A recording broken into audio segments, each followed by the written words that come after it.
Breaking news we've been following in Tennessee. Dozens of people stranded on that's actually the rooftop that we're showing right there of a hospital with floodwaters below them rising. Authorities have now successfully rescued all of those people, but certainly a scary situation happening in eastern Tennessee as the remnants of, yes, Helene bring torrential rains to the state. Officials had deployed ambulances to evacuate the hospital, but the water just rose too quickly.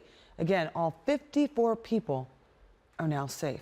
To Asheville, North Carolina, where the roads literally turned to rivers. Lots of stranded cars and trucks stuck in the water. Debris flowing through the downtown area. Crews working around the clock responding to calls for help. Well, a couple driving from Tennessee to Virginia narrowly escaped a landslide triggered by all that rain.